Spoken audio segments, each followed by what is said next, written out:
Bueno, buenos días a todos. Mi nombre es Mariel. Yo soy la profesora Dulce de hidratos de carbono, doy hidratos de carbono, metabolismo y hidratos de carbono. Soy la Dulce de química biológica y la gordita. Se van a acordar de mí por eso. Voy a estar con ustedes 4 clases seguidas, así que quizás no voy a dar todo en el orden en el que está escrito en el cronograma de clases teóricas, pero sí voy a dar todo lo que está incluido en estas 4 clases. Así que les pido que, si pueden, traigan todas mis clases cuando vienen. ¿Está bien? Hoy es la primera y es la primera que voy a dar, pero después quizás vamos a ir y volver. Puede ser que sí, puede ser que no, pero por las dudas tráiganlas. Hoy vamos a ver específicamente lo que es la glucólisis, la fermentación y la gluconeogénesis. ¿Qué son los hidratos de carbono? Porque para saber cómo se metabolizan los hidratos de carbono tenemos que saber qué son los hidratos de carbono.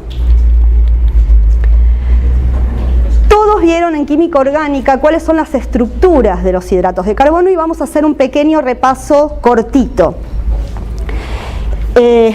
Los hidratos de carbono son las biomoléculas más abundantes de la Tierra y para mí son las más importantes. Cuando vengan a explicarles lo que es un lípido o lo que son las proteínas, cada profesor va a decir: mis moléculas son las más importantes, para mí las mías son las más importantes y de verdad, en serio, son las más abundantes. La celulosa es el hidrato de carbono más abundante en la naturaleza, es la macromolécula más abundante en la naturaleza. ¿Dónde se encuentra la celulosa? Vegetales, en las plantas, ¿sí? Bien, entonces, los hidratos de carbono son las biomoléculas más abundantes de la Tierra, tienen una gran variedad de funciones, las podemos encontrar con una función estructural, como lo es la celulosa, una función de reserva de energía, como lo es el glucógeno, y con una función de transmisión de información. Todos los hidratos de carbono tienen esta estructura estequiométrica mínima, de ahí deriva su nombre, que son hidratos de carbono. Solo basta mencionar la importancia de estas macromoléculas en lo que es el ciclo de la vida, ¿sí? En donde las plantas, a través de la fotosíntesis y por utilización de dióxido de carbono y agua, pueden sintetizar glucosa y nosotros utilizamos esa glucosa como fuente de energía produciendo ATP. Estructuralmente, ¿qué son los hidratos de carbono? Son polihidroxialdehídos o polihidroxicetonas. Y los podemos clasificar en cuanto al número de unidades que compone a ese hidrato de carbono. Si es una sola unidad, hablamos de un monosacárido. Hablamos de oligosacáridos cuando se unen entre sí por uniones glicosídicas varios monosacáridos, entre 2 y hasta 20 unidades de monosacáridos. En esas cantidades hablamos de oligosacáridos, y dentro del grupo de los oligosacáridos, los disacáridos son los más importantes. Denme un ejemplo de un disacárido que se acuerden. Sacarosa, maltosa, lactosa, ¿sí? Esos los tienen que saber, ¿está bien? Y cuando hablamos de cientos o de miles de unidades de monosacáridos unidos por uniones glicosídicas, hablamos de polisacáridos. Los monosacáridos pueden tener en su estructura entre 3 a 7 átomos de carbono y los vamos a llamar con el sufijo osa. Si hablamos de una triosa, es un monosacárido compuesto por 3 unidades de carbono, triosa. Y así sucesivamente, tetrosas, pentosas, hexosas, heptosas. Y hasta ahí llegamos, ¿sí? Hasta 7 átomos de carbono. Entonces, les decía, los vamos a denominar con el sufijo osa y también se los denomina en cuanto a su funcionalidad. Si es un polihidroxialdehído, hablamos de aldosas, y si es una polihidroxicetona, hablamos de cetosas. Entonces, el monosacárido más chiquito sería el monosacárido que tiene 3 átomos de carbono. Polihidroxialdehído, polihidroxicetona. Entonces, si hablamos de una aldosa, la aldosa más chiquita es el gliceraldehído y la cetosa más chiquita es la dihidroxiacetona. Si ustedes se fijan bien en la estructura del gliceraldehído, van a ver que el gliceraldehído, y no así la dihidroxiacetona, posee un átomo de carbono quiral. De manera que vamos a tener al R-gliceraldehído, que se denomina D-gliceraldehído, porque antiguamente se lo denominó con esa nomenclatura. D-gliceraldehído es R-gliceraldehído, que es el que tiene el oxidrilo en este dibujito de monosacárido donde ponemos los carbonos uno abajo del otro dibujados en un plano en el papel. Esa nomenclatura es de Fischer, estructura de Fischer. ¿Se acuerdan de química orgánica? Entonces, la serie de D azúcares van a tener el oxidrilo más alejado de la funcionalidad hacia la derecha en la estructura de Fischer. Y el L-gliceraldehído es el S-gliceraldehído y va a tener ese oxidrilo hacia la izquierda en la estructura de Fischer. El D-gliceraldehído y el L-gliceraldehído son enantiómeros. Eso quiere decir que son imágenes especulares uno de otro. Si vamos sumando carbonos a este gliceraldehído y pensamos solamente en la serie D, o sea, el que tiene el oxidrilo hacia la derecha, el último oxidrilo alejado de la funcionalidad hacia la derecha, y le vamos sumando un carbono, vamos a ver que tenemos, de las triosas pasamos a las tetrosas, pero a su vez vamos a tener 2 isómeros. ¿Está bien? Porque tenemos que este carbono que le agregué puede tener el oxidrilo hacia la derecha o el oxidrilo hacia la izquierda. Estos 2 isómeros los vamos a denominar diastereoisómeros. Y son isómeros que no son imágenes especulares uno de otro. Si sumamos un carbono más, vamos a tener la serie de las pentosas, que son entre sí también diastereoisómeros, y si sumamos un carbono más, tenemos las hexosas. Estas aldosas son por lejos las más abundantes y la glucosa es la más importante desde el punto de vista del metabolismo. La D-ribosa, ¿dónde la podemos encontrar? La D-ribosa, ¿dónde la podemos encontrar? La ribosa. ADN, ARN, ¿sí? Y bueno, tienen la estructura acá de la glucosa, la manosa, la galactosa. Fíjense que la manosa y la galactosa son prácticamente iguales a la glucosa. La manosa se diferencia de la glucosa nada más en la posición de este oxidrilo, fíjense. Cambia la estructura nada más en este oxidrilo. Y la galactosa cambia la estructura nada más en este oxidrilo, en el 4. Entonces se dice que la manosa es epímera o epímero de la glucosa en la posición 2. Y la galactosa es epímera de la glucosa en la posición 4. Eso les va a ayudar para acordarse de cómo son las estructuras. Bien. También podemos tener cetosas, ¿sí? Que tengan 3, 4, 5, 6 átomos de carbono, y esas serían las series de las D-cetosas. Si les vamos agregando un carbono más a la dihidroxiacetona, tenemos la eritrulosa, la ribulosa, la cilulosa y etcétera. Las cetosas más abundantes, por supuesto, va a estar la fructosa,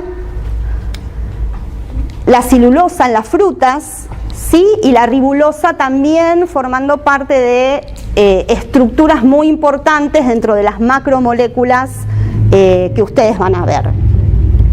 Todo esto se supone que lo saben de química orgánica, ¿sí? Por eso voy rapidísimo. Bien, si recuerdan también de las reacciones de química orgánica, en medio básico los aldehídos y los alcoholes reaccionan para formar hemiacetales. Y las cetonas con los alcoholes reaccionan para dar hemicetales.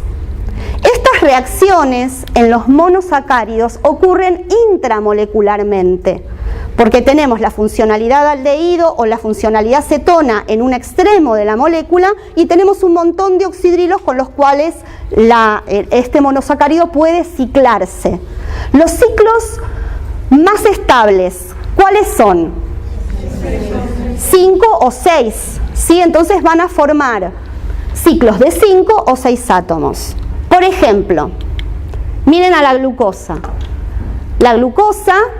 En la glucosa, el aldehído puede reaccionar con el oxidrilo en la posición 5 y formar un hemiacetal cíclico.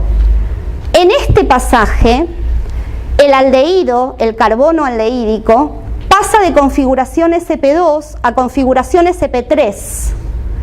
De manera que no voy a obtener solamente una glucosa ciclada en una única estructura. Voy a tener dos posibilidades, porque este carbono nuevo que se formó, este carbono hemiacetálico, tiene posibilidades de ser, de tener dos estructuras diferentes. Si cuando se cicla la glucosa, el oxidrilo se ubica hacia abajo, si lo pensamos esto como un plano, si se ubica hacia abajo, vamos a tener lo que es la alfa de glucopiranosa. Y ahora les voy a decir por qué piranosa. Y si ese oxidrilo se ubica hacia arriba del plano de ese ciclo, vamos a tener a la beta de glucopiranosa. Y fíjense que es D porque este oxidrilo está hacia la derecha. Y cuando dibujamos a los azúcares como ciclos, para diferenciarlos si es la serie D o la serie L, el último carbono va hacia arriba. Entonces, con el último carbono en el ciclo hacia arriba hablamos de la serie D. Si este carbono estuviese para abajo, hablamos de la serie L. En la naturaleza existe principalmente la serie D. ¿Está bien? Entonces, se formó un ciclo de 6 átomos. Uno de esos átomos es el oxígeno. Y para nombrar a los azúcares cuando se ciclan en ciclos de 6 átomos y cuando uno de los átomos es el oxígeno y esto se parece al pirano, por eso hablamos de glucopiranosa o fructopiranosa o manopiranosa o galactopiranosa. Estamos diciendo que ese azúcar se cicló en 6, semejante al pirano. Y a esos nuevos isómeros que se formaron los vamos a denominar anómeros. Tenemos el anómero alfa con el oxidrilo hacia abajo y el anómero beta con el oxidrilo hacia arriba. A ese oxidrilo nuevo que se forma lo vamos a llamar oxidrilo anomérico, a ese carbono lo vamos a llamar carbono anomérico y entre sí los isómeros son anómeros. Todo esto en solución está en equilibrio, ¿sí? Esto se puede ciclar y abrir si, solo si, el oxidrilo anomérico no está esterificado o formando parte de una unión glicosídica. Y de esa manera, con los azúcares abiertos, es cuando los azúcares reaccionan, porque tienen que tener la funcionalidad aldehído libre para poder reaccionar. Si no pueden estar abiertos, aldehído no reacciona, está formando parte del hemiacetal. ¿Está bien? Si se ciclaran en ciclos de 5, y nada más les pongo el ejemplo de la fructosa, en donde el carbono 2, que es el que tiene la funcionalidad ceto, puede reaccionar con el oxidrilo en la posición 5 para formar, en este caso les muestro, la alfa de fructofuranosa, y se llama furanosa en similitud a lo que es el furano. Y en este caso se formó un hemicetal. Lo mismo que antes, esto está todo en equilibrio, en solución, ¿sí? Sí, solo si este oxidrilo no está formando parte de un éster o de una unión glicosídica. Bien. Eso como repaso chiquito. ¿Tá? ¿Por qué la glucosa? ¿Por qué la glucosa es central en el metabolismo de los hidratos de carbono? Y es central porque a partir de ella se generan muy buenas cantidades de energía por oxidación. Y acá debo reconocer que me ganan los ácidos grasos. Los ácidos grasos entregan mucha más energía que la glucosa, pero no se lo digan a nadie, esto se los cuento a ustedes nada más, ¿sí? Pero la glucosa tiene la capacidad de polimerizarse y formar ¿qué polisacárido? ¿Cómo sea? Glucógeno, en mamíferos, ¿sí? Tiene la capacidad de formar polímeros en donde se guarda una gran cantidad de energía, así que se puede guardar bien, no se guarda disuelta, digamos, en el citosol, ¿sí? Se guarda formando glucógeno. A su vez, muchos organismos y muchos tejidos dependen de la oxidación únicamente de glucosa para obtener energía. Y yo en estos momentos que estoy pensando y estoy dándoles clases, estoy gastando glucosa. Lamentablemente no gasto ácidos grasos, gasto solo glucosa para pensar y para darles esta clase, ¿sí? O sea que el cerebro usa principalmente glucosa, ya vamos a ver que también puede utilizar cuerpos cetónicos, pero ahora quédense con la idea de que solo utiliza glucosa. La médula renal, los eritrocitos, ¿sí? Y la esperma. Y a su vez, la glucosa puede ser precursor bioquímico de una cantidad muy grande de aminoácidos, de nucleótidos, de cofactores. O sea que la glucosa tiene un interés, ya sea de reserva de energía, como de, eso sería en la parte del catabolismo, y también desde el punto de vista anabólico, ¿sí? Como precursor de otros compuestos. Entonces, si tenemos centralmente a la glucosa puede utilizarse para almacenar energía, glucógeno en los mamíferos, almidón y sacarosa en las plantas. Puede utilizarse también desde el punto de vista anabólico para la obtención de diversos polisacáridos dependiendo del tejido y de la función que tenga esa célula. Y también puede utilizarse para obtener energía. Y acá entramos en lo que llamamos la glucólisis, en donde la glucosa se degrada hasta obtener piruvato. A su vez, la glucosa también es muy importante porque si entrara en otra ruta, que es la ruta de las pentosas fosfato, a partir de la glucosa pueden obtenerse pentosas y las pentosas son necesarias para sintetizar ADN, ARN, cofactores, etc. ¿Sí? Entonces vamos a empezar a ver qué es la glucólisis. La glucólisis es una ruta metabólica en la cual la glucosa se degrada hasta piruvato en 10 pasos enzimáticos y estas enzimas se encuentran en el citosol de las células. Bien, Este proceso, esta glucólisis, es la ruta en la cual se produce el mayor flujo de carbonos en la célula, y por lejos es la ruta más conocida y más estudiada. Se sabe exactamente cómo funcionan cada una de las enzimas, la estructura de las enzimas, etc. Es la ruta que más se conoce. Van a ver en el Leninger la van a ver así a la glucólisis, la van a ver dividida en dos etapas. En una primera etapa de la glucosa se van a obtener triosas fosfato. ¿Qué triosas? Gliceraldehído 3-fosfato y dihidroxiacetona fosfato. En esta primera fase, que la vamos a denominar fase preparatoria, la célula tiene que invertir energía. Y ahora vamos a ver en qué pasos ocurre esto. Luego, en una segunda fase, que es una fase de beneficios, estas triosas fosfatos se van a metabolizar, se van a producir una serie de reacciones hasta obtener piruvato.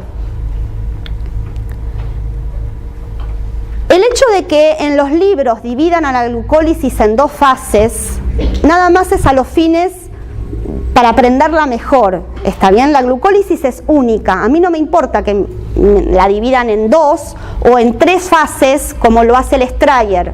El Strayer a la glucólisis la divide en tres fases. Una fase preparatoria, una intermedia, en donde hay una interconversión de las triosas fosfato, y luego hay una fase de beneficios. No importa, apréndanla como quieran, pero apréndanla. ¿Sí? La glucólisis la tienen que saber toda. Estructuras de los intermediarios, enzimas con nombre y apellido. Es la ruta más importante en química biológica. Entonces, vamos a ver cuáles son los intermediarios que tiene la glucólisis. En la glucólisis van a ver que los monosacáridos que forman parte de esta ruta se encuentran todos esterificados, ¿sí? Vamos a tener ésteres fosfatos de cada uno de los intermediarios. Los ésteres fosfato son, en condiciones fisiológicas, son ácidos. Y recuerden que si teníamos esterificado el oxidrilo anomérico, ese azúcar no podía estar en equilibrio con su forma abierta. Estos ésteres fosfato tienen mucha importancia fisiológica. ¿Por qué? Porque ningún azúcar fosforilado puede abandonar la célula. Existen transportadores para azúcares libres, para monosacáridos libres. Una vez que los monosacáridos entran en la célula lo que hace es fosforilarlo para que no puedan salir. ¿Sí? También los ésteres fosfatos son importantes en cuanto a la conservación de la energía. Si ustedes piensan en el ATP guarda energía en uniones fosfato. Lo mismo hacen los ésteres fosfóricos de los azúcares, también guardan energía en estas uniones fosfato. Los fosfatos también lo que hacen es disminuir la energía de activación de las enzimas, porque se ubican en determinadas posiciones dentro del sitio activo que hacen que las reacciones enzimáticas procedan con una menor energía de activación, o sea, hacen que la reacción en la enzima se produzca. Y a su vez, los ésteres fosfato también lo que hacen es complejar el magnesio 2+, que el magnesio 2+ es un cofactor muy importante de casi todas las enzimas glucolítricas. Entonces, lo que hacen es enmascarar estas cargas negativas de los ésteres fosfóricos, enmascaran esta carga positiva del magnesio. Bien, entonces, vamos a ver reacción por reacción cómo es la glucólisis. Habíamos dicho que la podíamos dividir en dos fases. En una fase preparatoria, la glucosa pasaba a formar triosas fosfato, o sea que en el medio se rompe la glucosa en dos. Pero para que esto ocurra, la célula tiene que invertir energía. Entonces vamos a ver cómo hace la célula para pasar a formar de glucosa triosas fosfato. La primera reacción es la fosforilación de la glucosa. Como ya les mencioné hace un ratito, la célula lo primero que hace una vez que la glucosa entra en la célula es fosforilarla para que esa glucosa no salga de la célula, o sea, retenerla dentro de ella para utilizar esa energía. Esa reacción la cataliza una enzima que se denomina hexoquinasa. La hexoquinasa tiene como cofactor al magnesio y el magnesio se compleja con el ATP, que el ATP es un sustrato también de esta reacción, para fosforilar el azúcar, la glucosa, en este caso en la posición 6. Entonces se forma glucosa 6-fosfato. Fíjense que acá la célula está invirtiendo energía, ¿sí? La glucólisis en realidad debería darnos, pero al principio la célula necesita invertir energía. Estamos gastando un ATP para fosforilar la glucosa, pero esto la beneficia porque si no esa glucosa se le va. ¿Está bien? Esta reacción en condiciones celulares, en condiciones fisiológicas, es irreversible.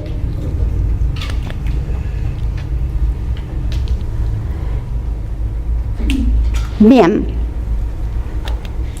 Exoquinasas hay en todas las células. Todas las células poseen exoquinasas y hay exoquinasas que son inespecíficas, que van a fosforilar todos los monosacáridos que entren dentro de la célula, pero a su vez, y dependiendo del tejido, va a haber exoquinasas que son específicas, como por ejemplo la glucoquinasa del hígado va a fosforilar específicamente glucosa, o la fructoquinasa del hígado va a fosforilar específicamente fructosa, o la galactoquinasa del hígado solo galactosa, ¿sí? Pero todas las células poseen exoquinasas.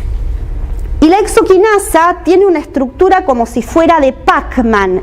Imagínense un Pac-Man. Es un Pac-Man. Entra la glucosa, la muerde, junto con el ATP se fosforila y después se abre y sale la glucosa fosfato y el ADP. Es como esto de acá. ¿Ven? Esta es la estructura tridimensional de la exoquinasa. La glucosa entra y si se fijan acá en este gráfico, acá en rojo está la glucoquinasa cuando está mordiendo y en celeste está la glucoquinasa relajada, sin glucosa, ¿sí? Este es el movimiento que hace. ¿Está bien?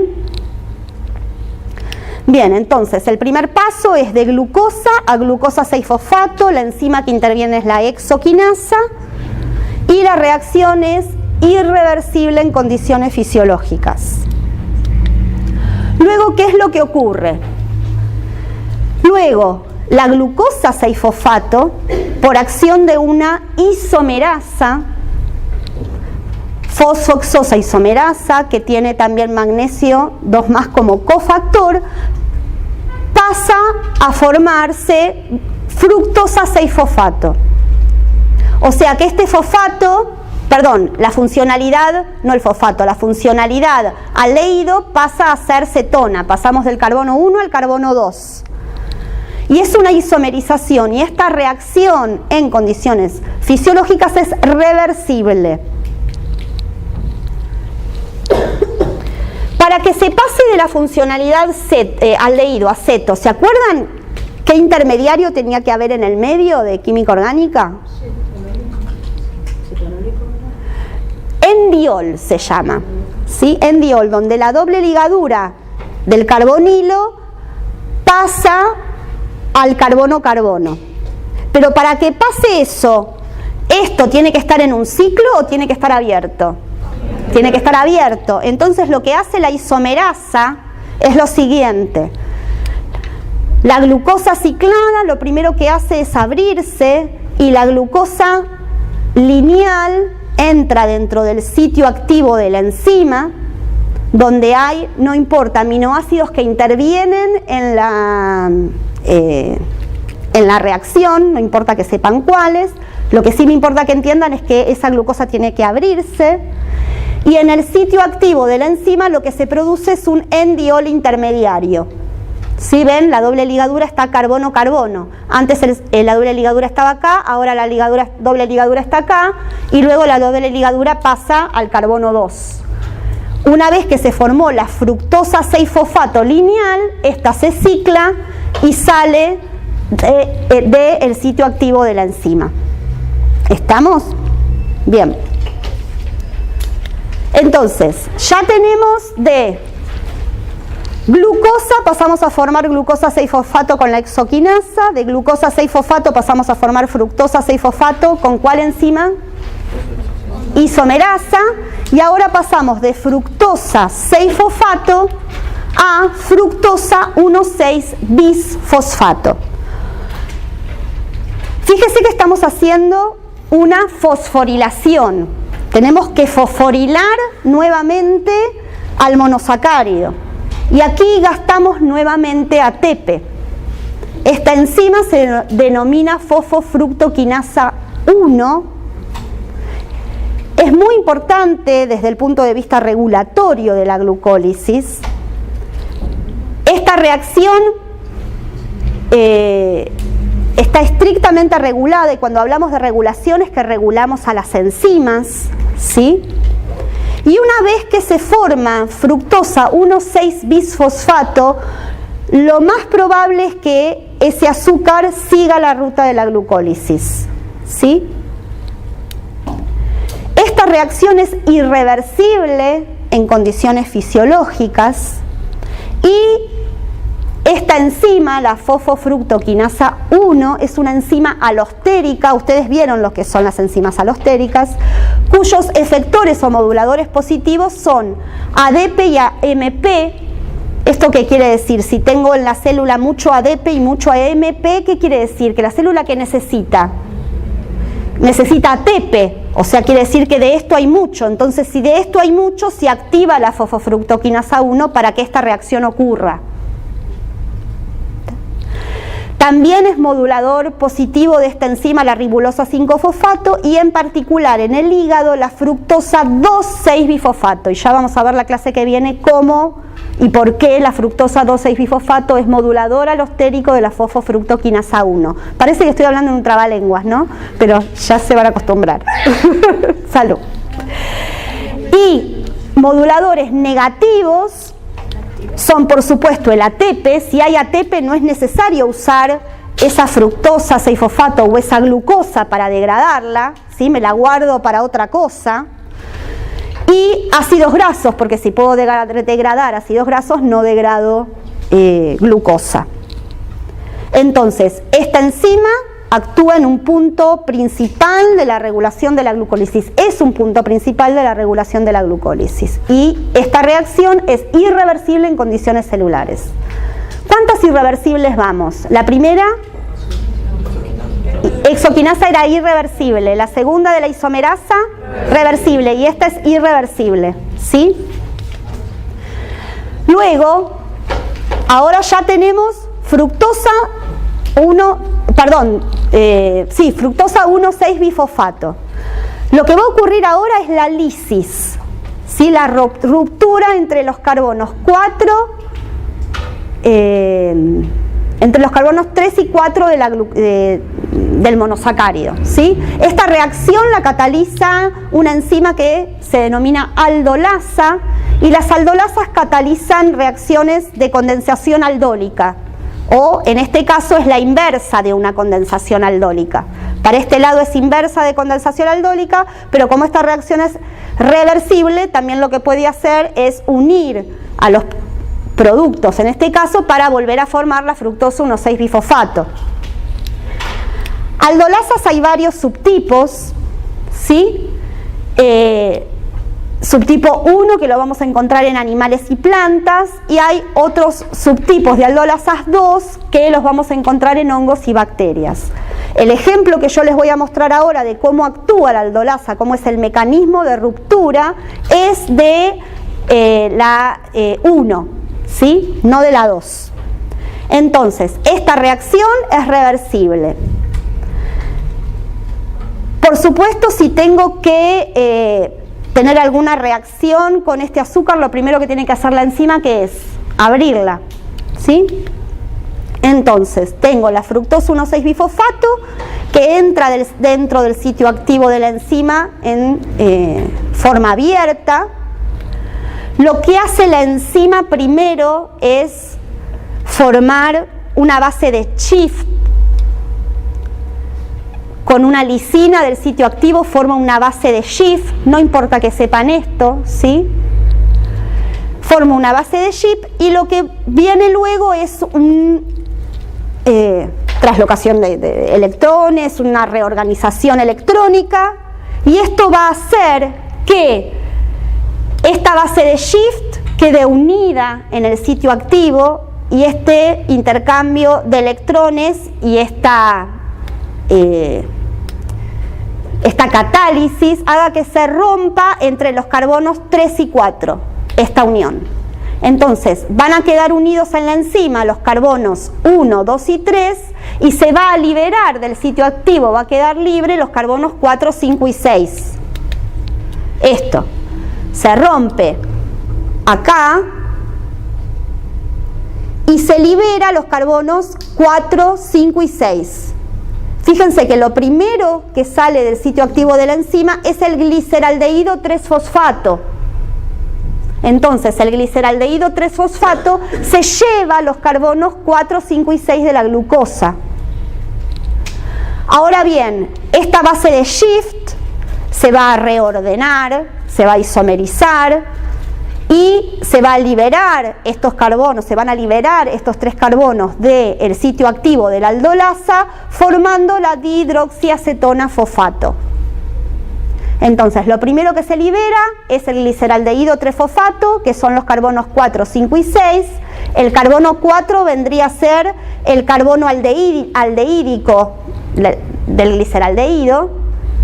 Y en la dihidroxiacetona fosfato tengo que el carbono 2 de la dihidroxiacetona fosfato era el que venía del carbono 2 de la fructosa. Yo les remarco estas cosas porque puede ser, por ejemplo, que alguna vez necesiten saber si marqué la glucosa en el carbono 2 en forma radioactiva. ¿Dónde voy a encontrar la marca? En la triosa que se forma, o en el piruvato al final. Entonces ustedes tienen que seguir este caminito. Por eso es importante que lo entiendan, ¿está bien? Entonces, ya se rompió este monosacárido entre los carbonos 4, 3 y 4. Los carbonos 4, 5 y 6, gliceraldehído, los carbonos 1, 2 y 3, la dihidroxiacetona fosfato. Otra vez, tenemos la fructosa, carbonos 4, 5 y 6, el gliceraldehído, y la dihidroxiacetona fosfato, los carbonos 1, 2 y 3. ¿Qué es lo que pasa ahora?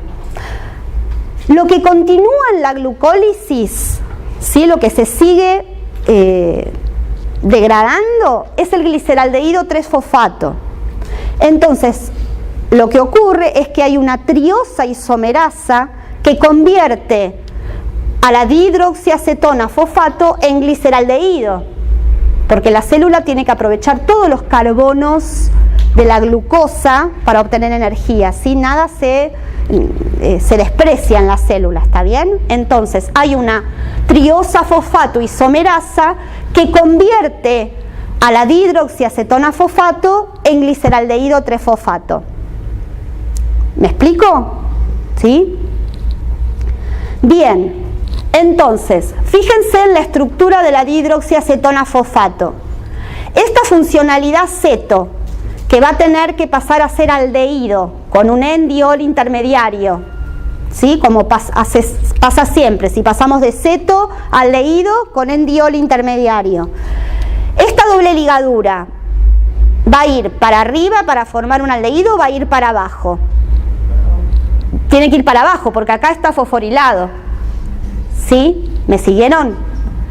Entonces, los carbonos 1, 2 y 3 de la dihidroxiacetona-fosfato, que van a pasar a ser parte del gliceraldehído 3-fosfato, van a ser el 3, va a ser el aldehído, el 2 va a ser el 2 y el 1 va a ser el 6. ¿Me siguieron? Bien. De esta manera no se pueden distinguir estos carbonos. No puedo distinguir el carbono 3 del 4 en la glucosa, ni el 2 del 5, ni el 1 del 6. ¿Está bien? Ya llegamos al final de la fase preparatoria, ¿sí? De glucosa obtuvimos triosas-fosfato, o sea, obtuvimos gliceraldehído 3-fosfato. ¿Qué pasó en todo esto? Repasemos. En el primer paso actuó una exoquinasa. La exoquinasa lo que hizo fue gastar un ATP para fosforilar la glucosa y pasar a formar glucosa 6-fosfato. ¿Y esta reacción era reversible o irreversible? De glucosa 6-fosfato pasé a formar fructosa 6-fosfato, actuó una fosfohexosa isomerasa, ¿sí? Esta reacción era reversible. Luego de fructosa 6-fosfato ocurrió nuevamente una fosforilación y la enzima era la fosfofructoquinasa 1, que era un punto clave en la regulación de la glucólisis, y gastamos otro ATP y formamos fructosa 1,6-bisfosfato. Luego este compuesto, este monosacárido, este éster fosfórico, por acción de la aldolasa se produce la lisis y obtenemos gliceraldehído 3-fosfato y dihidroxiacetona-fosfato, que luego esta dihidroxiacetona-fosfato pasa a formar gliceraldehído 3-fosfato con una isomerasa. Este pasaje era irreversible, este es reversible y esta isomerasa también cataliza una reacción reversible. Siempre que hablamos de reversible y irreversible es en condiciones fisiológicas. ¿Qué pasó acá? Y acá no obtuvimos energía, ¿sí? Acá tuvimos que gastar 2 ATP para romper a la glucosa en 2. Pero toda la energía que gastamos, todo este ATP que gastamos, lo tenemos guardado en las triosas fosfato. ¿Está bien?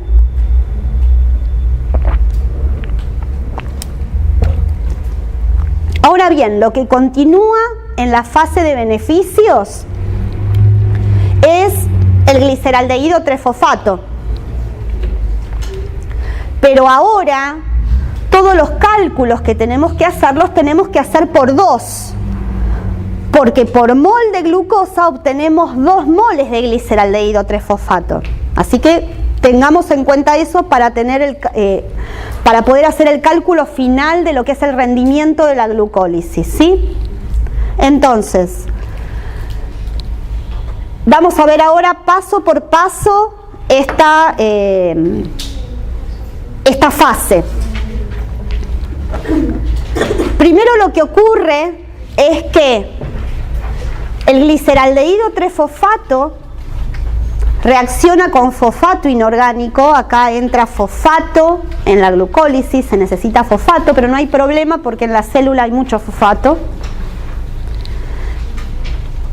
Y por acción de esta enzima, la gliceraldehído 3-fosfato deshidrogenasa, que posee NAD como coenzima, en realidad acá el NAD es una coenzima, pero también es sustrato de la reacción, y el NADH es producto también de la glucólisis. En esta reacción se forma este compuesto que es el 1,3-bifosfoglicerato. El 1,3-bifosfoglicerato tiene una alta energía de hidrólisis, o sea que cuando se hidroliza este fosfato se libera energía.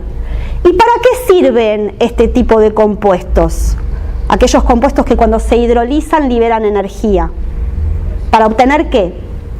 Esa energía, ¿a quién se la darían? Para... Sí, pero ¿a quién le darían este fosfato? Al ATP. ¿Está bien? Tengo que recuperar el ATP, o sea, que gasté antes, y estoy degradando glucosa y tengo que de alguna manera obtener ATP, ¿sí? Esta reacción, la hidrólisis del 1,3-bifosfoglicerato, va a servir para formar ATP en la reacción que sigue. Pero volvamos a esta reacción. En esta reacción lo que teníamos era que el gliceraldehído 3-fosfato reaccionaba con fosfato inorgánico, con NAD, que es coenzima de la gliceraldehído 3-fosfato deshidrogenasa, y se formaba 1,3-bifosfoglicerato. Esta reacción en condiciones celulares es reversible. Y esto es lo que hablamos recién. ¿Cómo ocurre esta reacción? ¿Cómo ocurre que a partir de gliceraldehído 3-fosfato se forma un compuesto de tan alta energía de hidrólisis? Y esta magia la hace esta enzima, la gliceraldehído 3-fosfato deshidrogenasa. ¿Y cómo hace? Usa el NAD. El NAD, se los presento, es este que está aquí, creo que no lo vieron todavía en los teóricos. No tienen que saber la estructura, por supuesto. Lo que sí tienen que saber que todas las coenzimas se sintetizan, se biosintetizan en nuestro organismo a partir de vitaminas. Las vitaminas son compuestos o orgánicos que uno ingiere y que son necesarios para sintetizar coenzimas. Y la deficiencia de vitaminas produce determinadas enfermedades, pelagra, etc. Entonces, para sintetizar al NAD se necesita vitamina B3, se necesita niacina, que es esta estructura que está acá. Y el NAD, que tiene toda esta estructura de nina, esteres fosfóricos, etc., tiene su sitio activo, que es... ¿Dónde está el sitio activo del MAS? Ahí. Ahí. Y vamos a tener dos variantes de este NAD. Vamos a tener el NAD-H, ¿sí? Perdón, vamos a tener el NAD solo o vamos a tener el NAD-P. Perdón, me equivoqué.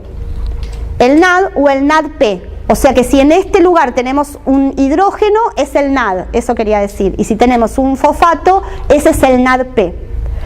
El NAD actúa generalmente en reacciones de producción de ATP. Y el NAD-P actúa en biosíntesis reductoras. Ustedes lo van a ver al NAD-P cuando vean biosíntesis de ácidos grasos, por ejemplo.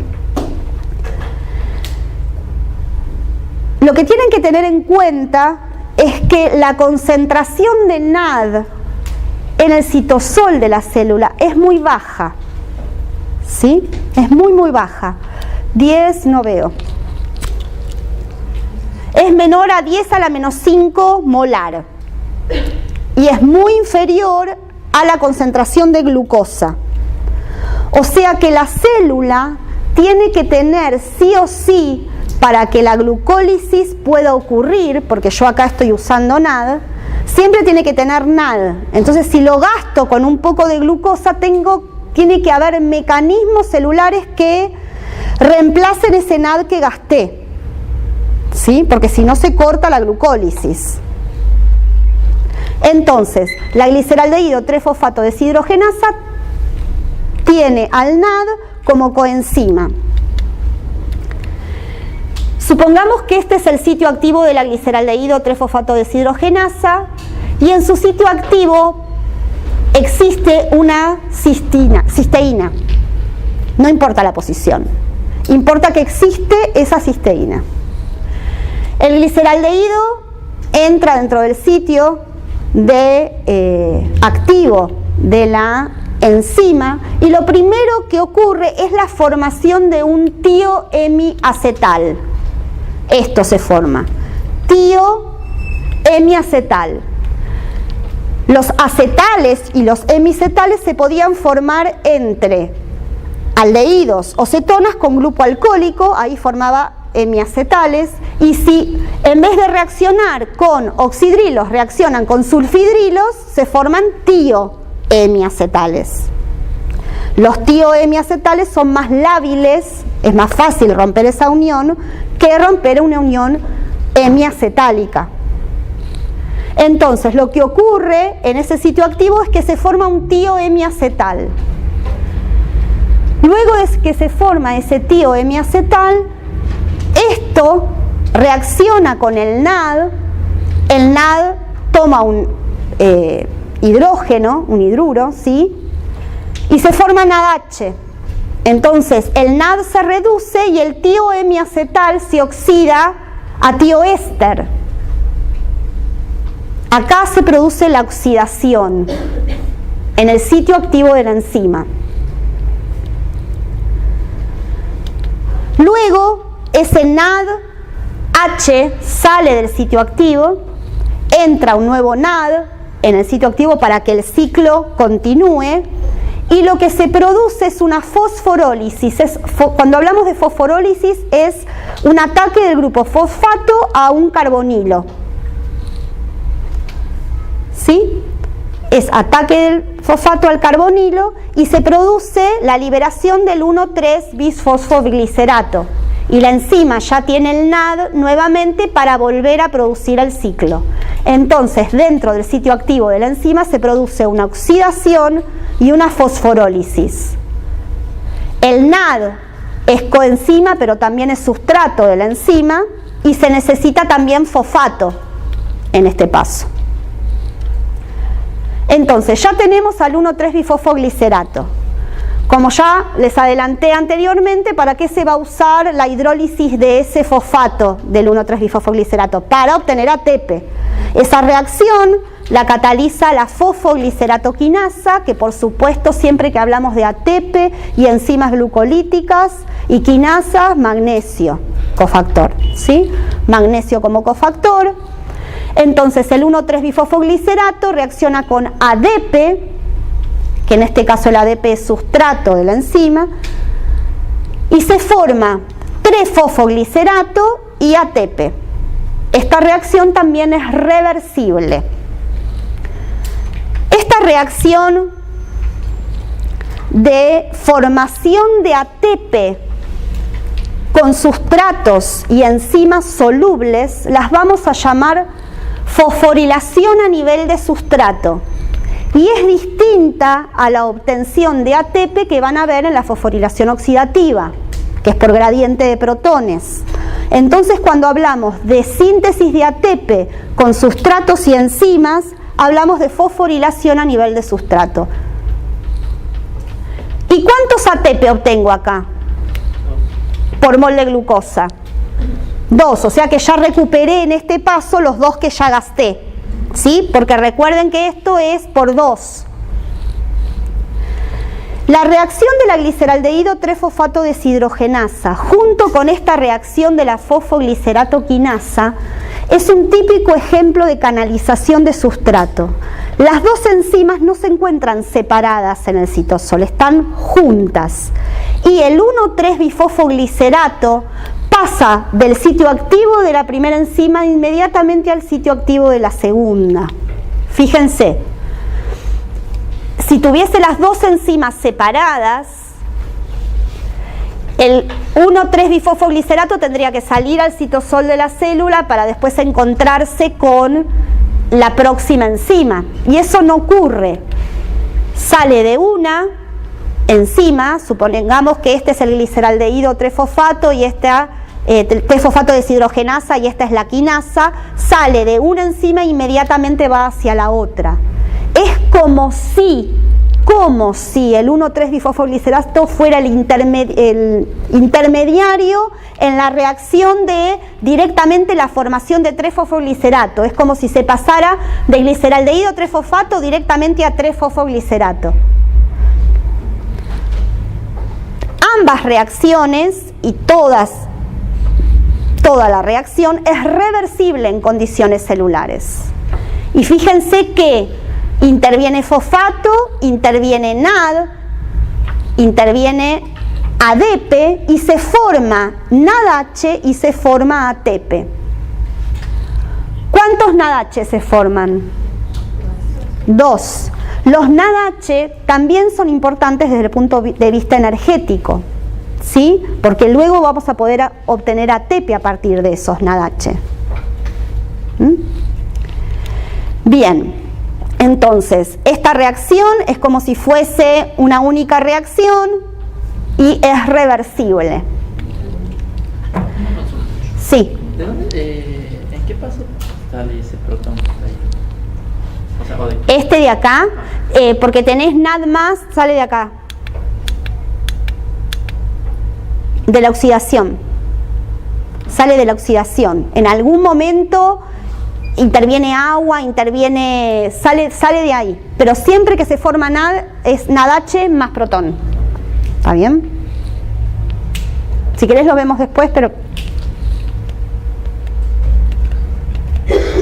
Bien, entonces, ya tenemos 3-fosfoglicerato. Ahora lo que ocurre son reacciones para que se llegue a formar al final piruvato. Estas reacciones son reversibles. De 3-fosfoglicerato pasamos a formar 2-fosfoglicerato y la enzima que interviene es una fosfoglicerato mutasa.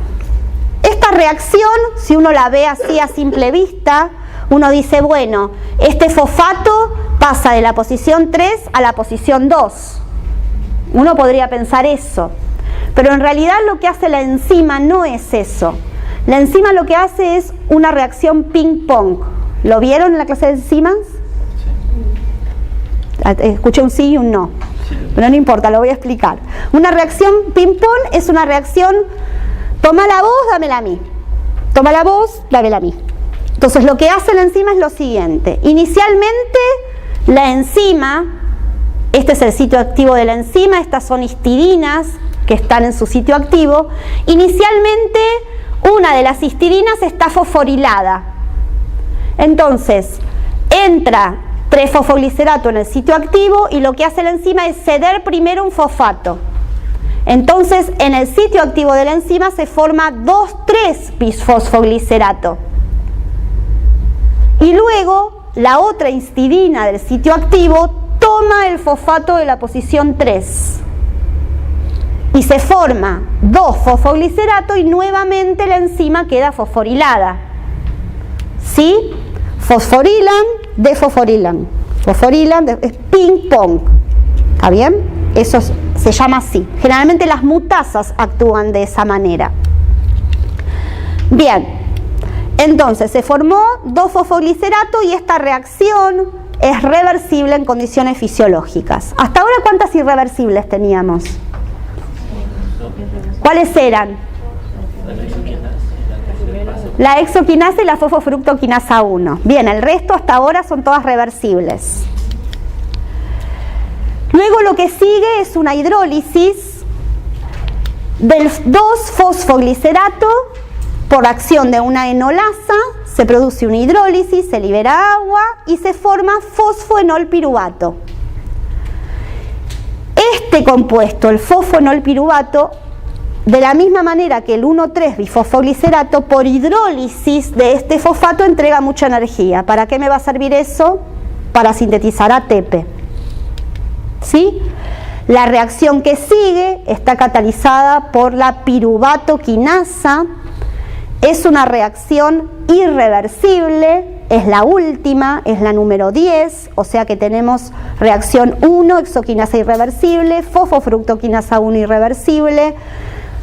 Último paso, el paso 10, piruvatoquinasa irreversible, y remarco estas irreversibilidades porque cuando tenemos en una ruta procesos que son irreversibles en condiciones fisiológicas, esos pasos son los que están sujetos a regulación. Yo puedo parar esa ruta inhibiendo esa enzima o puedo activar esa ruta activando esa enzima. Por eso les recalco tanto si es reversible o es irreversible. Bien, Este paso, catalizado por la piruvatoquinasa, es un paso irreversible en donde se va a formar ATP, o sea, reacciona ADP con fosfoenolpiruvato, tenemos magnesio y potasio como cofactores de la enzima, y lo que se forma primero no es directamente piruvato, se forma piruvato en su forma enólica. Como es muy inestable el piruvato en forma enólica, inmediatamente se va a tautomerizar para formar piruvato en su forma ceto. Y esto es el motor que hace que la reacción proceda también irreversiblemente, ¿sí? Se forma el piruvato en forma enólica y luego se forma el piruvato en su forma ceto. También esta es una fosforilación a nivel de sustrato. Tengo sustratos y enzimas solubles en el citosol y formo ATP, fosforilación a nivel de sustrato. Y esta reacción es irreversible en condiciones celulares. ¿Cómo voy? Bien. Entonces, en la fase de beneficios, ¿qué teníamos? Teníamos que el gliceraldehído 3-fosfato multiplicado por 2 por acción de la gliceraldehído 3-fosfato deshidrogenasa pasaba a formar 1,3-bifosfoglicerato y se obtenía 2-NADH. De 1,3-bifosfoglicerato pasábamos a formar 3-fosfoglicerato. Esta reacción también es reversible y actúa una quinasa y se obtienen 2 ATP. Luego de 3-fosfoglicerato a 2-fosfoglicerato por una mutasa en una reacción ping-pong. De 3-fosfoglicerato a una hidrólisis con la enolasa para formar fosfoenolpiruvato y de fosfoenolpiruvato con la piruvatoquinasa para formar piruvato y llegamos al final de la glucólisis. Pero esto no es todo. Van a ver en un cuadro que lo tienen en el Leninger, ¿sí? Y está en las diapositivas del teórico, donde están escritas cada una de las reacciones con el tipo de reacción en la que ocurre, si es una fosforilación, si es una hidrólisis, etcétera, cuál es la enzima que cataliza ese paso y cuál es la reversibilidad o irreversibilidad de ese paso. Van a ver que por el delta G, que no veo, pero ustedes lo pueden ver mejor, ¿cuáles son los irreversibles? El 1, delta G muy negativo, el 3 también, menos 5,3 kJ por mol, y el 10, en condiciones fisiológicas da menos 16 o menos 4. El resto tienen delta G aproximadamente 0, o sea, el resto son reversibles. Si ustedes suman todos los sustratos, o sea, todo lo que entra y todo lo que sale en cada una de estas reacciones, van a tener esta reacción global. A mí me interesa mucho que entiendan en todas las rutas que vamos a ver qué es lo que entra y qué es lo que sale de esa ruta, cuáles son las cosas necesarias y cuáles son los productos de esa ruta. Entonces, si sumamos todo esto, vamos a ver que entra glucosa, se necesitan 2 ATPs en la fase de beneficios, se necesita NAD para la gliceraldehído 3-fosfato deshidrogenasa y necesito 2 porque tengo 2 gliceraldehídos, necesito ADP y necesito fosfato.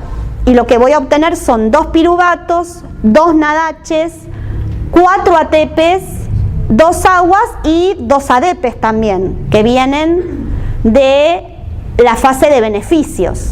Si simplificamos, lo que van a ver es que esta sería la reacción global de la glucólisis. Pero ojo, porque esto no demuestra la realidad, no demuestra que tuve que invertir energía para romper a la glucosa. ¿Está bien? En realidad, la ecuación global de la glucólisis es esta. Pero entiendan que esta es más importante. ¿Está bien? Entonces, en la glucólisis vamos a ver que hay varias transformaciones. hay una ruta que siguen los carbonos, o sea, tengo la glucosa que se rompe en dos partes para formar piruvato. Esa sería la ruta de los carbonos. De glucosa paso a formar piruvato. Si yo escribo esa reacción, vendría a ser esta: glucosa más 2 NAD, 2 piruvato, 2 NADH, 2 protones.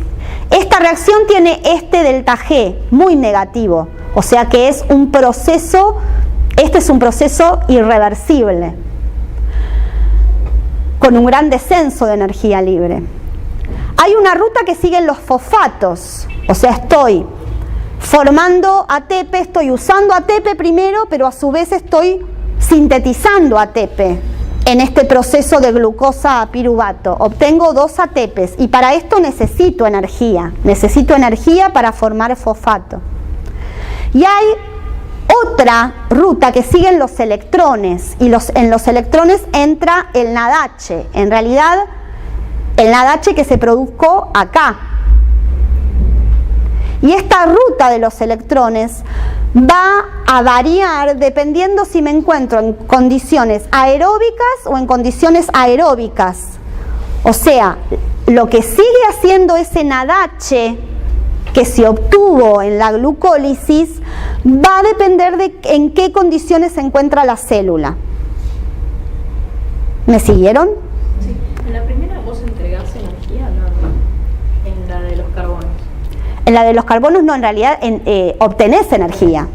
Acá obtenés energía, acá necesitas darle energía. Si vos sumás estas dos, te va a dar en condiciones fisiológicas que toda la glucólisis es un proceso irreversible con un gran descenso de energía libre. El proceso total de la glucólisis es irreversible, pero algunos de sus pasos en la ruta son reversibles.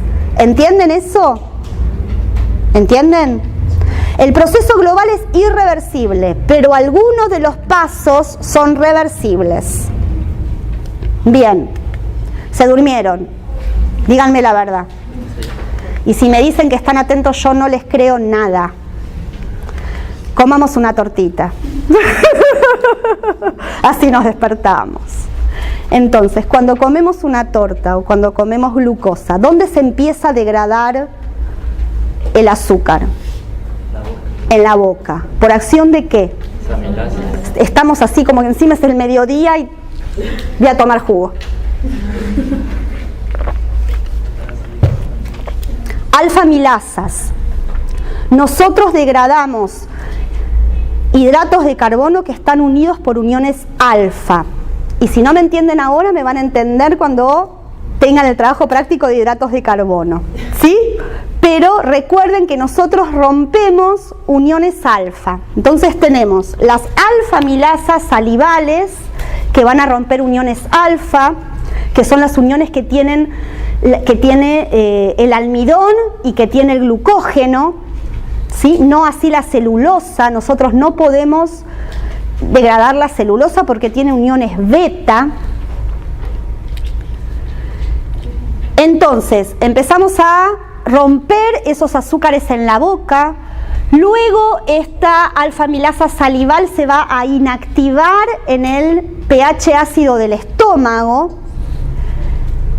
pero el páncreas va a segregar enzimas que en el intestino van a terminar de degradar a todos los hidratos de carbono que nosotros hemos ingerido, las uniones alfa. Todo se va a degradar. Lo único que pasa, membrana biológica, lo único que entra a las células son los monómeros. ¿Sí? Los monómeros son los que entran en la célula y son los que se degradan. Lo mismo pasa con las proteínas, lo mismo pasa con los ácidos grasos. ¿Sí? Pasan membrana los monómeros. Y eso es lo que en la célula, una vez que ese monosacárido entró, ¿qué es lo que va a hacer la célula? Lo va a fosforilar. ¿Está bien? Entonces, por el intestino, por las membranas intestinales, solo pasan monosacáridos. Todo lo que uno ingiere, todo el hidrato de carbono que uno ingiere, que haya pasado esa membrana biológica, la célula lo va a utilizar para degradar. Entonces, independientemente que se trate de glucosa, que se trate de manosa, que se trate de galactosa, que se trate de fructosa, todos esos monosacáridos van a ser degradados a través de la glucólisis. ¿Y cómo van a entrar esos monosacáridos que son distintos a la glucólisis en la glucólisis? Y tratando de formar dentro de la célula alguno de los intermediarios de la glucólisis. Una vez que se formó cualquiera de los intermediarios de la glucólisis, fructosa 1,6-bifosfato o fructosa 6-fosfato o gliceraldehído 3-fosfato, eso se va a degradar en la glucólisis, o sea que se puede entrar a la glucólisis en cualquiera de los pasos de la glucólisis. Recuerden siempre que son los monómeros. Entonces, esto ya lo vieron en membranas, lo vieron en la clase pasada. Vieron que todos los monosacáridos van a atravesar, digamos, van a entrar dentro de la célula a través de transportadores. ¿Sí? Transportadores hay varios tipos. En general, para los azúcares tenemos el transporte de glucosa, el SGLT, que son transportadores sodio-glucosa, o los GLUT, que de los GLUT hay hasta 14 subtipos y todavía se están descubriendo, ¿sí? Todavía hay, creo que hay más de 14, me tendría que fijar. Pero bueno, estos transportadores de glucosa los encontramos en todas las células, son transportadores de glucosa o de monosacáridos en general, ¿sí? Algunos son más específicos que otros y algunos se ubican en determinados tejidos y no en otros. Por ejemplo, el GLUT 1, 2 y 3 siempre están presentes en la membrana plasmática. El GLUT 4, que se encuentra en músculo esquelético, en corazón y en tejido adiposo, no está en la membrana plasmática, sino que necesita de una señalización hormonal para ubicarse en la membrana y que ese tejido pueda tomar glucosa o el monosacárido que sea. Entonces, solo entran monosacáridos. Vamos acá. Les decía,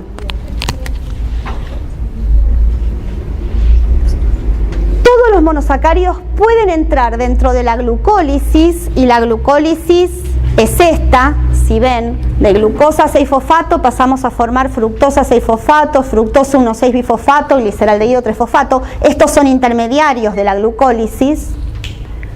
Y si tomamos leche, por ejemplo, si tomamos leche, tomamos lactosa. La lactosa es un disacárido formado por glucosa y galactosa. Hay una enzima intestinal que se denomina lactasa que va a degradar esa unión entre la glucosa y la galactosa. Hay algunas personas que pierden la capacidad de lactasa, por eso a estas personas se les vende leche deslactosada. ¿Qué quiere decir? Que ya se rompió la unión entre la glucosa y la galactosa, porque la lactosa en el intestino fermenta y produce malestar intestinal, ¿sí? No muy agradable. Entonces, para ese tipo de personas es que se venden las leches o los quesos deslactosados. La glucosa entra directamente en la glucólisis y ahora vamos a ver en un ratito cómo entra la galactosa.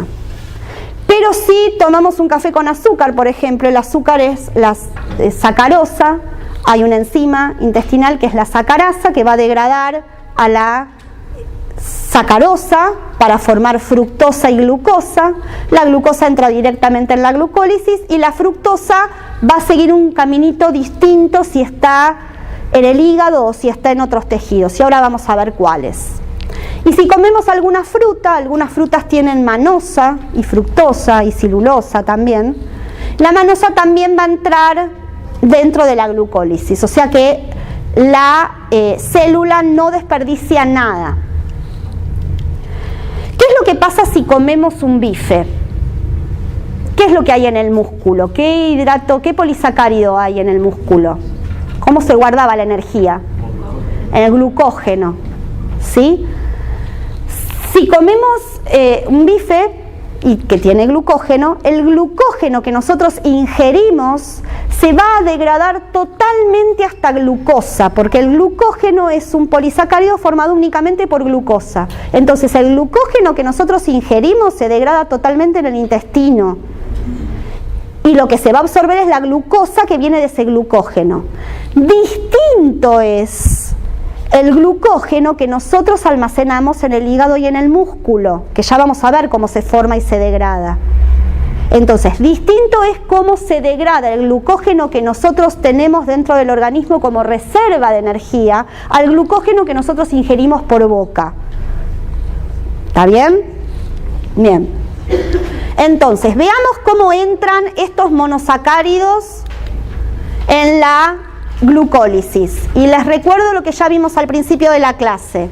Recuerden que la manosa era el epímero en posición 2 de la glucosa y que la galactosa era el epímero en la posición 4 de la glucosa. ¿Está bien?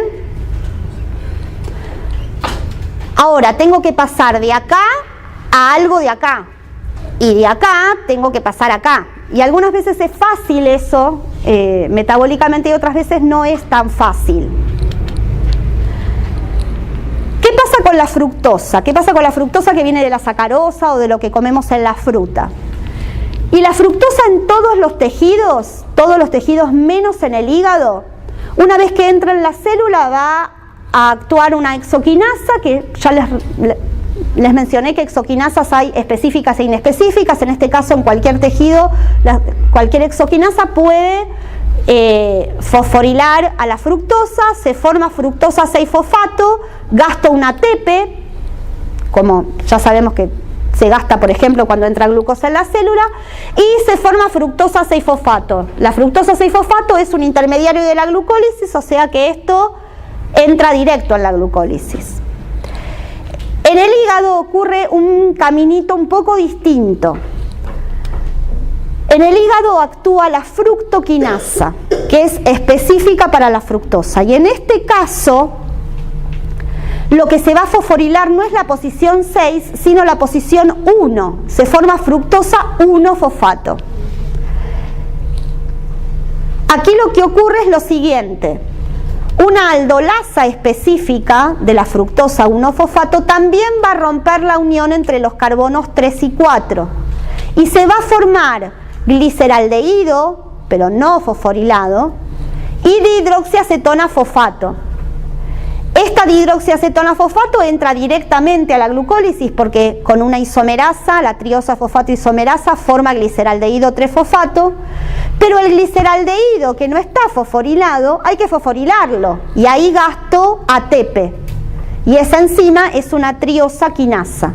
Entonces, en el hígado la fructosa sigue un camino un poquito distinto que en los otros tejidos.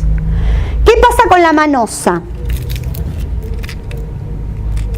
La manosa, recuerden que era el epímero de la glucosa en la posición 2. En todas las células va a haber una exoquinasa que va a fosforilar a la manosa, se va a obtener manosa 6-fosfato y luego va a actuar una isomerasa. La isomerasa, ¿qué era lo que hacía? Pasaba el aldehído de la posición 1, digamos, de la manosa, a la posición 2 para formar fructosa. Como la posición 2 era la que diferenciaba a la manosa de la glucosa, al formarse un ceto, ahí ya no tengo diferencia. Entonces directamente voy a pasar a formar fructosa 6-fosfato. ¿Me siguieron? Algunos sí, otros no. Vamos para atrás. Fíjense, la manosa es distinta de la glucosa en esta posición. Lo que pasa en la célula es que se forma manosa 6-fosfato y después de la manosa 6-fosfato lo que hay que hacer es pasar a formar de la funcionalidad de aldehído cetona. ¿La cetona dónde la vas a formar? Y en la posición 2. Si vos pasas a formar un grupo ceto acá, ahí hay diferencia entre formar fructosa a partir de la manosa que a partir de la glucosa. No, es lo mismo. Entonces ahí ya salvaste ese obstáculo, digamos. La célula salvó ese obstáculo. ¿Qué pasa con la galactosa? La galactosa es medio difícil, porque al ser el epímero en la posición 4, hay que cambiar de configuración directamente en total un oxidrilo, ¿sí? Y eso se complica, y para eso es necesario 3 enzimas. Fíjense, para metabolizar la galactosa necesitamos 3 enzimas, y eso ocurre en el hígado. La deficiencia o el mal funcionamiento de algunas de estas enzimas produce una enfermedad que se denomina galactosemia. Y dependiendo de cuál de estas enzimas y cuán grave sea esta deficiencia, es la viabilidad que va a tener esa persona, ese bebé que nazca. Algunas veces, si es solamente la primera de las enzimas, la galactoquinasa, que es deficiente, se trata de eliminar la galactosa de la dieta y no hay muchos problemas. Distinto es si la epimerasa es la que no funciona. Ahí no tiene buen pronóstico, ¿sí? Bien, entonces, lo que ocurre es que la galactosa en el hígado, por acción de una galactoquinasa, pasa a formar, me pongo porque ya me olvidé, galactosa 1-fosfato, ¿sí? Esta galactosa 1-fosfato, por acción de una uridiltransferasa, y la vamos a ver este tipo de enzimas más adelante, quiero que me sigan ahora y lo van a terminar de entender dentro de 2 clases todo esto. Esta uridiltransferasa lo que hace es transferir el grupo UDP de la glucosa, de la UDP glucosa a la galactosa, y se libera glucosa 1-fosfato. Entonces tenemos UDP glucosa más galactosa 1-fosfato y acción de la uridiltransferasa. Se transfiere el grupo UDP de la glucosa a la galactosa y se libera glucosa 1-fosfato.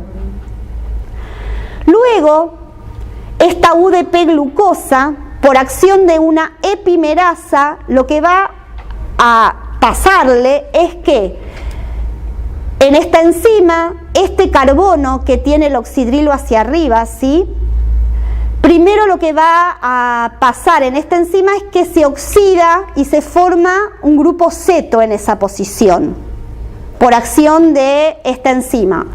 Y el NAD va a pasar a formar NADH, o sea, el NAD se reduce, el NAD es coenzima de la epimerasa, y este carbono se oxida.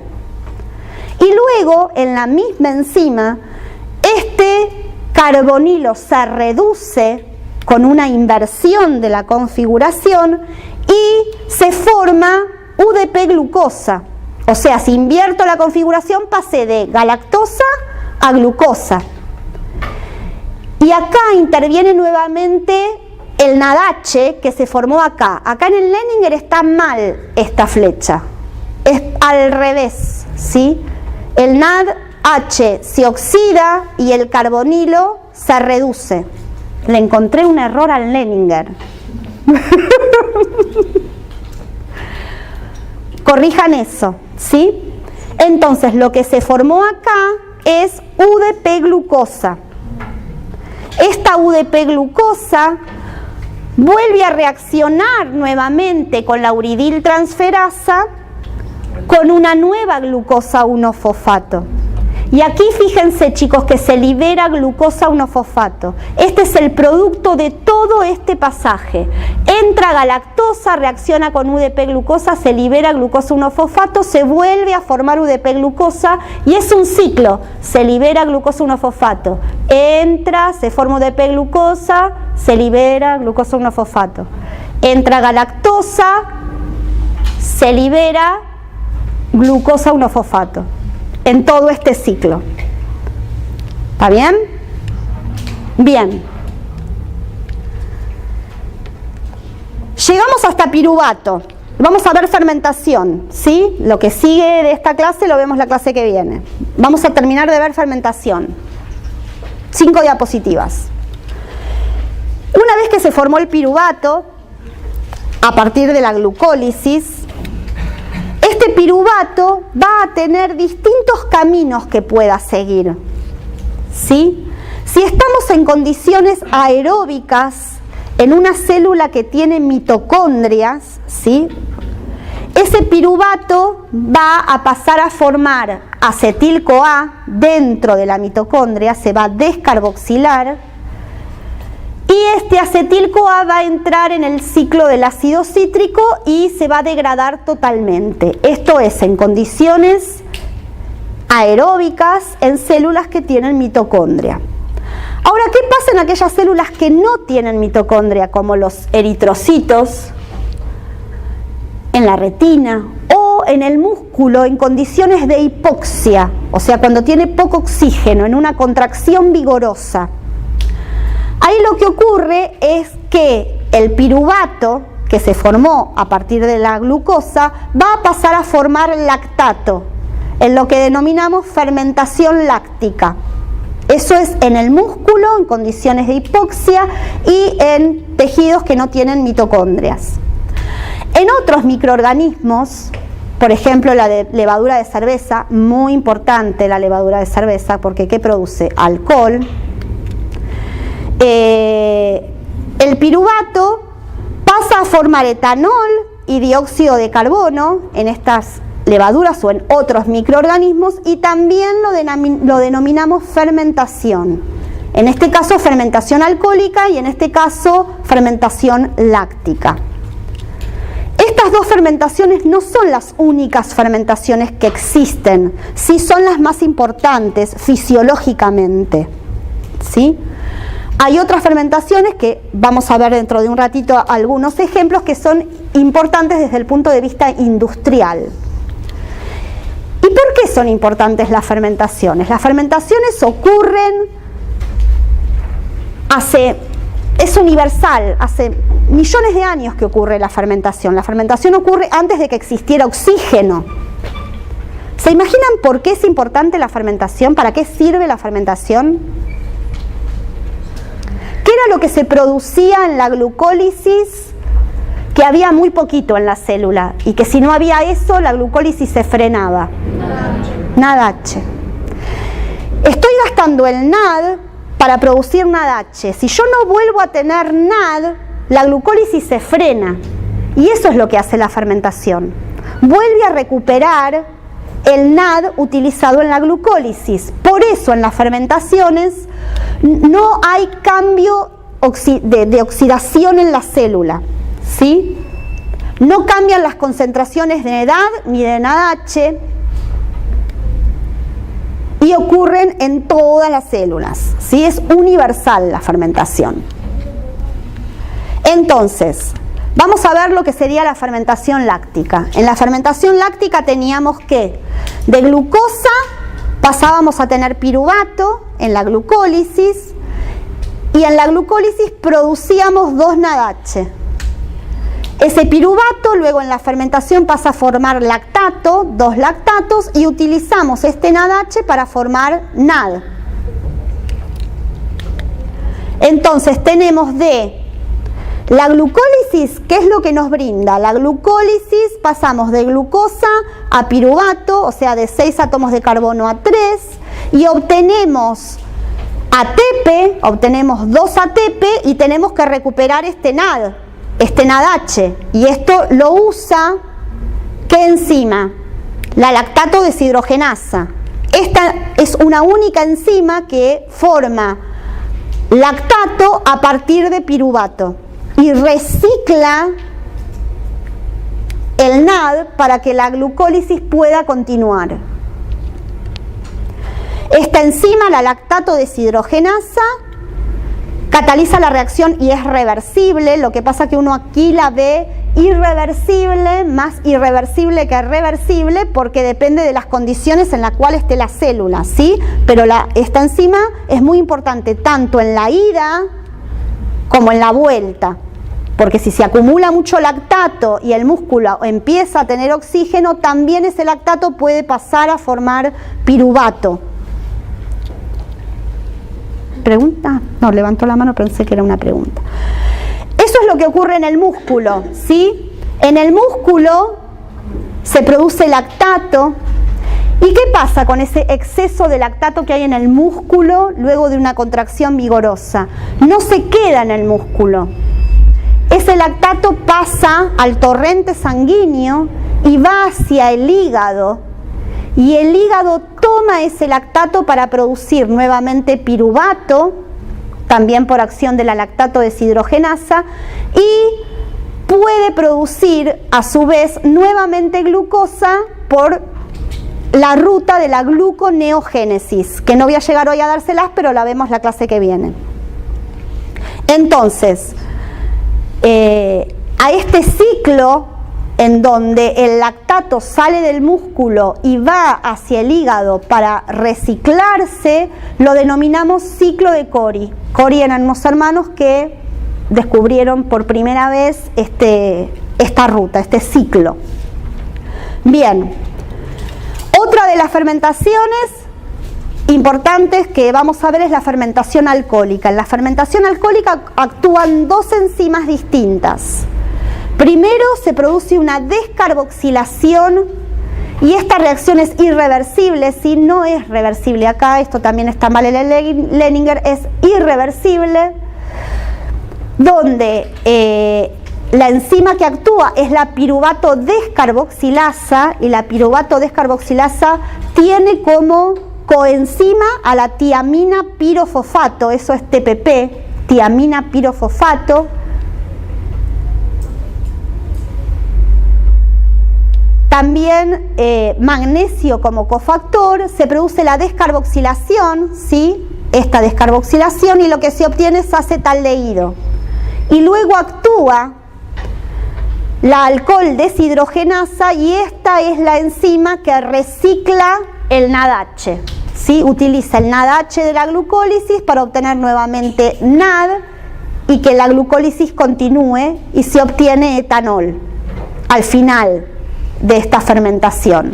Entonces, en una primera etapa de descarboxilación se obtiene el dióxido de carbono, y en una segunda etapa se recicla el NADH obtenido de la glucólisis.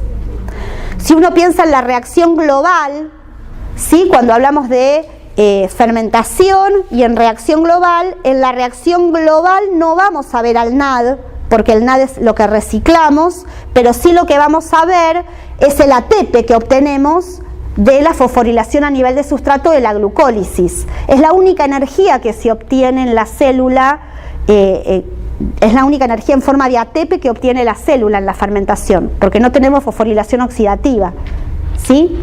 Entonces, si partimos de glucosa en una reacción global de una fermentación alcohólica, glucosa más 2 ADP más 2 fosfatos, y acá no tenemos el NAD, obtenemos 2 moléculas de etanol, 2 de dióxido de carbono, 2 de ATP y agua. Este es el ATP, es la única energía que obtiene la célula en la fermentación. Como ya les mencioné, no solamente existe la fermentación etanólica y la fermentación láctica, sino que hay un montón de fermentaciones dependiendo del microorganismo del cual se trate, y eso lo utiliza la industria. ¿Para qué? Para que a partir de materias primas baratas tener compuestos de gran valor agregado, o sea, vender, por supuesto. Por ejemplo, la fermentación láctica, que se utiliza para la producción de yogur, ¿sí? La fermentación alcohólica, obviamente para obtener etanol. Fermentación acética, se utiliza un determinado microorganismo para obtener acético, y así sucesivamente. Estos son algunos ejemplos nada más, hay muchísimos más. Bien, creo que estamos, ¿sí?